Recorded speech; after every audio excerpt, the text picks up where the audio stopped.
Ota-onam umra safariga borganda qiynalib qolmasin deganlar mana shu videomizni oxirigacha ko'ringlar. Aynan nimalarga e'tibor berish kerak? Umra safariga ketyapti, nimalarni tayyorlab qo'yish kerak degan savollaringga bugungi videomizda chiroyli qilib javoblarni berib o'tamiz. Xudo xolasa, birinchi o'rinda ota-onangiz atga borib qiynalmasligi uchun telefon orqali Wi-Fi ga ulanishni o'rgatib qo'ying. Borib siz bilan gaplashishliklari uchun va telefonni Telegramdan foydalanishni o'rgatib qo'ysangiz yaxshi bo'ladi. Undan tashqari ota-onangizga yaxshilab tushuntiringki, pasportlarni hech qachon firma tomonidan beriladigan sumkalarga solib yurmasinlar. Ya'niki gastnitsa joylashtiriladi, ana shu pasportlarini chamadonlarning ichiga solib qo'ysinlar. Endiki yana ota-onangizda sog'liqlarida muammo bo'lsa, qanaqa kasalliklari bo'lsa, qandli diabet bo'lsa, qandli diabetga yoki yana qanaqadir dorilari bo'lsa, ana shu doimiy ichib yuradigan dorilarni o'zlari bilan zapas qilib olishliklarini tavsiya qilib qolamiz.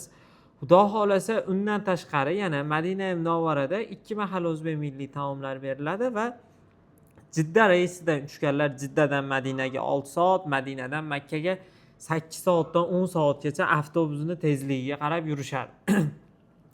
Mana shu yo'lda qorinlari ochiq edi, pastga tushib ovqat olamiz desa til bilishmaydi. Endi ayrim ovqatlarni yeyishar, ayrim ovqatlarini to'g'ri kelmasligi mumkin. Shunaqa paytlar uchun non, pista, bodam, mayiz, yong'oq, shu qatori quruq mevalar hamda go'shtni pishirib berishni tavsiya qilamiz. Ana shu payt taomlanishliklari uchun yokida o'zlari yaxshi ko'rib yeydigan yana qanaqadir mahsulot bo'lsa, bu ota-onalarning och qoladi deganimiz yo'q. Ana shunaqa yo'ldagi paytlarda ana shu taomlardan tanavvul qilishadi. Inshaalloh, Xudo xolasa yana bir narsaga e'tibor berishlarini so'raymiz. Saudiyada issiq sovuq ko'p bo'ladi va Zamzam suvini not cold yozuvligidan ichish tavsiya qilamiz. Nimaga desalaring, iliq bo'ladi, o'ta muzday bo'lmaydi, tomog'i og'rimaydi, isitma bo'lmaydi, shamollash degan kasalliklar bo'lmaydi. O'zi 4 ta Zamzam suvini ichish bo'lsa, bittasida not cold degan yozuvi bo'ladi albatta. Xudo xolasa, aziz ziyoratchilar, bizda Toshkentdan inshaalloh 21-28 iyul sanalariga Toshkent Jidda yo'nalishidagi to'g'ridan to'g'ri reyslarimiz bor. Narxlari chegirmali narxlarda $985 dan, vizalaring bo'ladigan bo'lsa $885.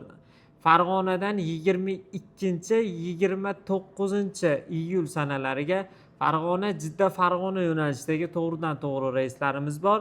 Aynan ushbu reyslarimiz narxi $1025 dan, vizalaring bo'lsa $925 dan. Ofisimizda mana shunaqangi svetlar ham o'chish holatlari kuzatilib turadi. Jicha endi qorong'u bo'lib qolsa, noto'g'ri tushunmaysizlar, hozir yana svetimiz yonadi.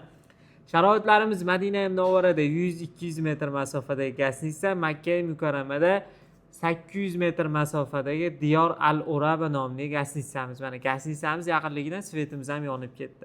10-12 daqiqalik piyoda haramga borib kelish imkoniyati hamda avtobus xizmatini ham qo'yib qo'yganmiz. Madina Munavvarada 2 mahal, Makka Mukarramada 3 mahal o'zbek milliy taomlari, Madina ziyoratlari, Makka ziyoratlari, Qizil dengiz sayohati albatta firma tomonidan amalga oshiriladi. Xudo xolasa, aeroportda aziz yurtdoshlar, aziz ziyoratchilar, Kamzil bejik sumka viza qaytayotganlarga 5 litrli Zamzam suvlari hadya sifatida taqdim etiladi. 50 bosh xizmatlarimizdan ko'ngillaringni to'q qilsalaring bo'ladi. Xudo xolasa, rasmiy litsenziyaga ega Centrum Holidays firmasi orqali Farg'ona Marg'ilon Mustaqillik ko'chasidan sizlar bilan yuzlanyapmiz. Istasalaring ofisimizga tashrif buyuringlar, istasalaring Toshkentdagi ofisimizga tashrif buyuringlar. Manzillar sizlarga uzoqlik qiladigan bo'lsa, Centrum Holidays rasmiy hisob raqamlarini beramiz. O'zlarining yashash hududlaringdagi eng yaqin bankka borib, bank orqali oz-moz zakolat tashlaversalaring bo'ldi. Pasportlaringni Telegram orqali tashlaverasizlar. 5 kishi, 10 kishi ko'pchilik bo'lib umra safariga bormoqchi bo'layotganlarga chiroyli chegirmalarimiz bor. Bemalol bizga aloqaga chiqib, ekrandagi raqamlar orqali o'zlarining joylarini bron qilinglar. Tojikistondan umra safariga bormoqchi bo'layotganlarga bir kun oldin kelishadi, gastnitsalarini bron qilib qo'yamiz. Dam olib, ertasi uchib ketishadi. Ajoyib sharoitlar sizlarga tayyorlab qo'yganmiz. Hoziroq biz bilan aloqaga chiqinglar, bizga obuna bo'linglar, arzon narxlarda o'tkazib yubormaysizlar. Kommentariyaga aslilar yozib qoldiringlar. Umra safariga bormoqchi bo'layotganlarga Mana shu videomizni borib qo'yinglar. Sog' bo'linglar, salomat bo'linglar.